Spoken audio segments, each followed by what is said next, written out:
The woman never dared to speak, because the moment she opened her mouth, it would cause the listener's head to explode and die. In a secluded village, all the villagers mysteriously vanished overnight. On a bustling street, a strange person appeared. At the touch of sunlight, they would suddenly fall ill and die on the spot. All of these bizarre events were linked to a terrifying virus. The story begins on a flight to Shanghai. Journalist Minoru, in pursuit of a jaw-dropping exclusive story, heads to Shanghai with his rookie assistant, Maria. That very day, the streets were packed with festival goers. A masked person accidentally bumped into a passerby. The passerby, annoyed, ripped off the mask. The masked man let out a scream of agony, and then fell into the river, dead. That night, the Lantern Festival drew massive crowds. Suddenly, another masked man clutched his face in pain. At that moment, Maria was wandering around taking photos, when she accidentally discovered the man had died gruesomely on the ground. Before she could react, two armed men approached. In the nick of time, a girl suddenly appeared, grabbed Maria, and ran. Maria quickly realized her savior was none other than her good friend, Kanan. After hiding Maria in a small alley, Kanan leaped onto a rooftop and began battling the enemies. The sound of gunfire was drowned out by fireworks. The bodies were swiftly removed. The people on the street thought it was just a special effects show, but only Minoru sensed that there was an explosive story behind it all. On the other side of the world, the military of Country M was covertly transporting the leader of the snake terrorist organization Arafuruto. The soldiers mocked her without restraint, but soon, they were ambushed. In the chaos, Arafuruto killed everyone inside the vehicle and escaped while humming a song. Meanwhile, Minoru was reviewing the photos taken the previous night. Seeing the lively Maria walk into the room, he couldn't help but think back to when they first met. 2 years ago, a terrorist attack occurred in Shibuya. The biological weapon known as the UA virus spread like wildfire. Infected individuals bled out and died within 12 hours. Maria was unfortunately infected. Luckily, her father was the director of a pharmaceutical research institute and used the latest antivirus treatment to save her life. But she lost all memory of that period. When Minoru found out that Kanan was Maria's good friend, he took Maria out to eat at a restaurant, hoping to get some information about Kanan through her, but his attention was quickly caught by a female waitress.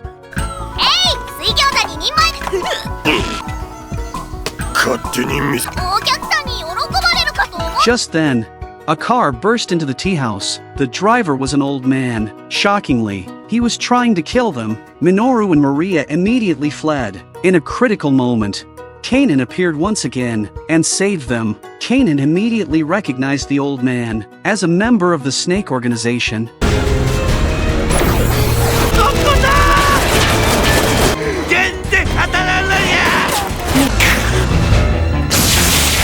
When Minoru returned to the hotel, he found the room splashed with blood. All the photos he had taken were gone. With no other choice, he took Maria to find another place to stay. But on the way, Minoru was drawn to a green-haired woman. He followed her to a nightclub, but the woman suddenly took off her coat. Minoru was stunned, only to discover a flower-shaped tattoo on her chest. He suddenly remembered that the old man who tried to kill them yesterday had the same tattoo. Just as he was about to ask her about it, the club manager kicked him out. The next day, Kanan found them again, because she could see the color that radiated from Maria, allowing her to locate her with pinpoint accuracy. Later, Kanan and Maria went out to have fun. It was one of the rare moments when Kanan could truly relax. Maria felt sorry for Kanan. Because of the war, she had lost her family. Maria also understood the hardships Kanan had endured to become strong. In the park, Minoru was sorting through his recent findings. At that moment,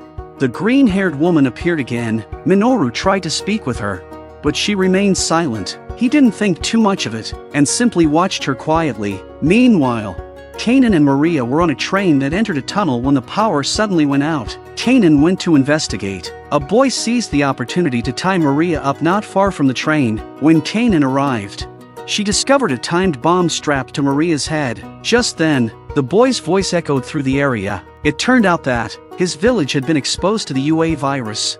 All the villagers became test subjects. His brother had grown an extra heart, gaining explosive strength, but his body aged rapidly as a result. This boy however, due to a hormonal disorder, stopped growing physically, but unexpectedly gained a special ability related to the collarbone. Still, his powers were nowhere near Kanan's. Kanan had become a synesthete. Due to the virus experiments, her 5 senses were abnormally enhanced and could all be used in combat. The bomb's countdown had only 30 seconds left.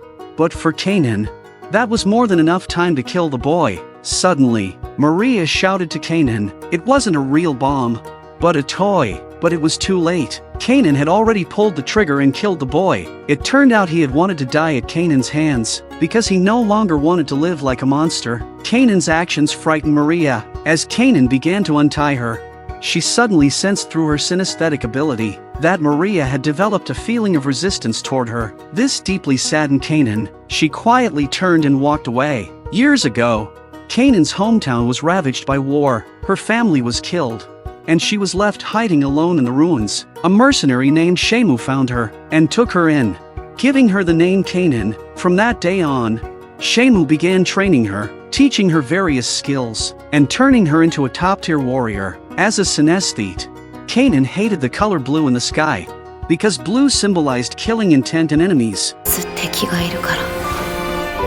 But to her, Shemu was light brown, a color that made her feel warmth. Kanan even got the same tattoo as Shemu, calling it proof that they were family. Though Shemu didn't say anything, he was genuinely happy. But everything changed, all because of a woman. She lured Shemu into a trap on a train and shot him dead. As she was leaving, she told Kanan her name, Alfred. At that moment, Kanan remembered Shemu once mentioning that Alfred had been his first student. From then on, Kanan, filled with sorrow and rage, joined an anti-terrorism group to fight against the Snake Organization. Her heart burned with hatred for Alfred. Meanwhile, at a certain banquet, Alfred, of Middle Eastern noble descent, stood out with her stunning beauty.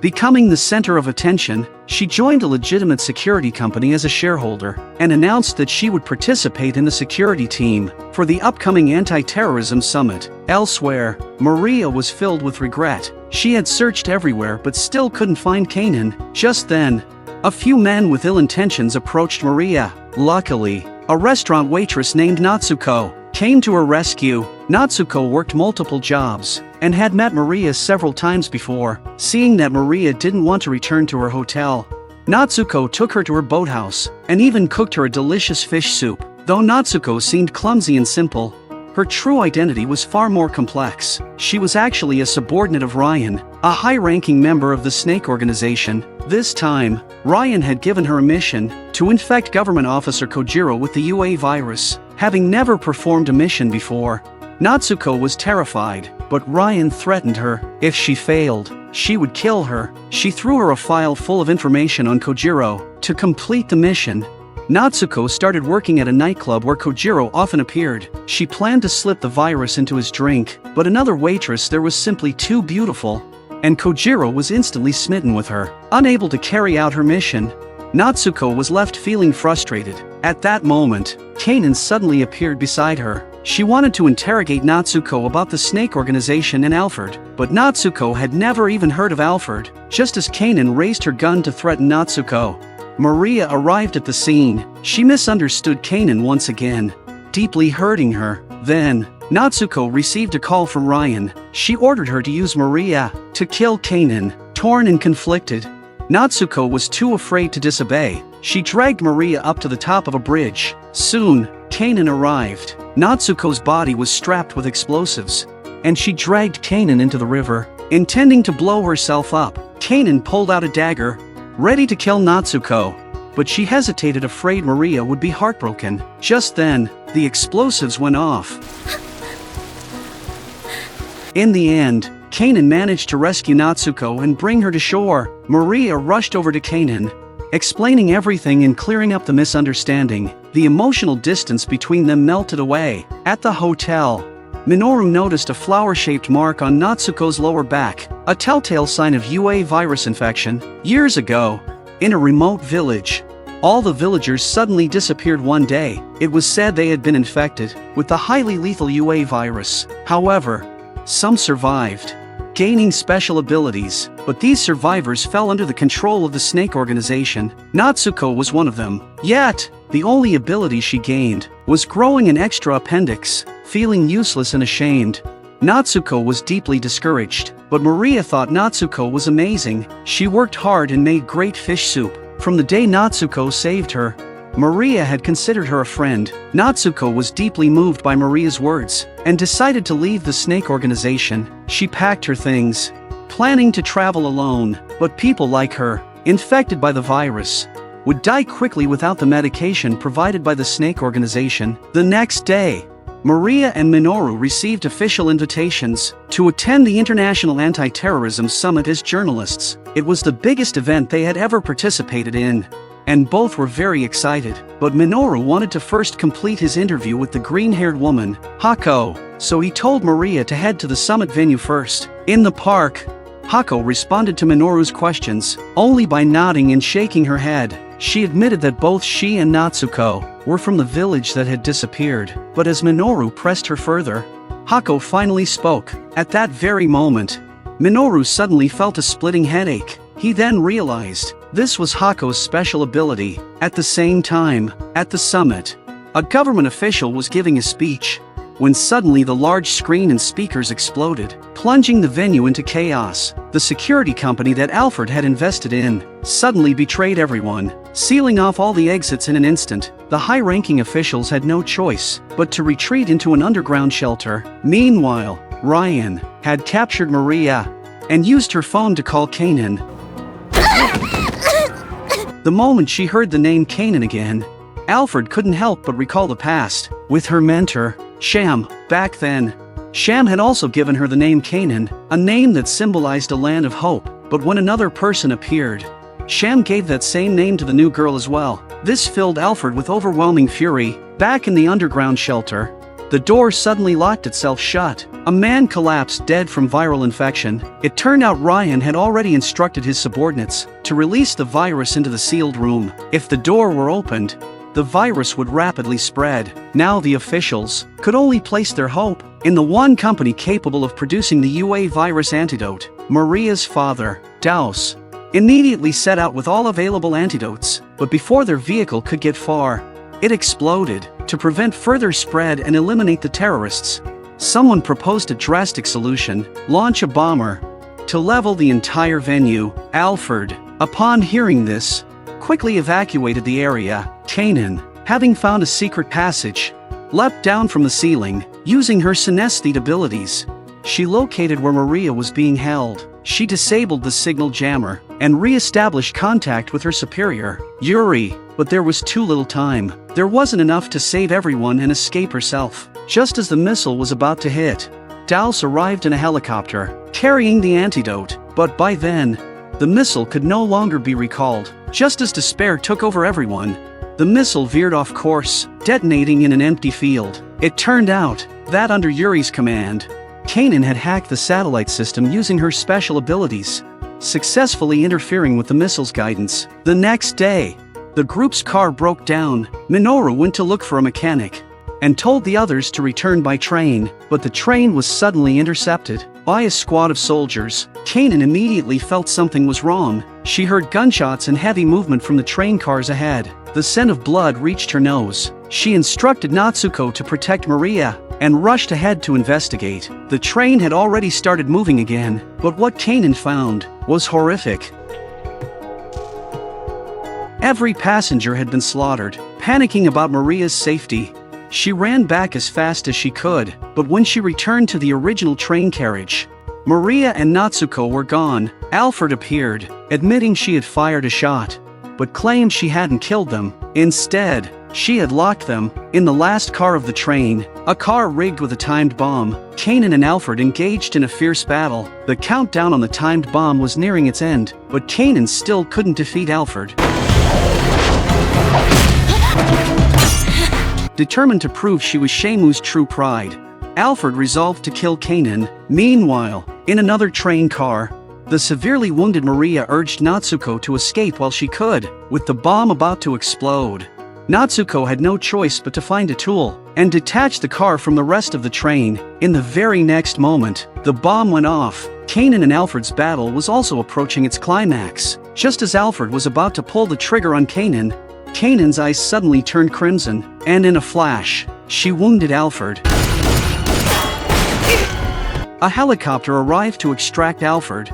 Kanan said she could feel it. Maria wasn't dead. It turned out Natsuko hadn't abandoned her in the end. At the last second, she had run back and managed to save Maria from the explosion. With that, Kanan could finally fight Alfred, with no regrets holding her back. During the fight, Alfred nearly slipped and fell, but Kanan caught her hand in time. Alfred was baffled. Why would Kanan save her?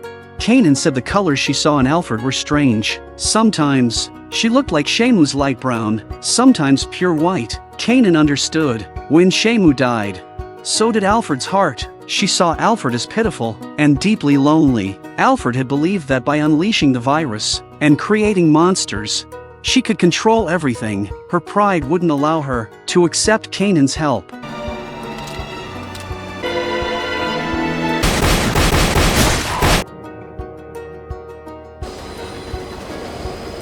Back at the hospital, Maria awoke and tried calling Kanan, but couldn't reach her. Kanan had realized that being with Maria would only continue to put her in danger, so she chose to keep her distance. After returning home, Minoru and Maria decided to document everything that had happened and turn it into an exhibition, so the truth of what occurred would be shared with the world. In the final moments of the story, years later in London, Kanan received a mission from Yuri: track down and eliminate a one-armed woman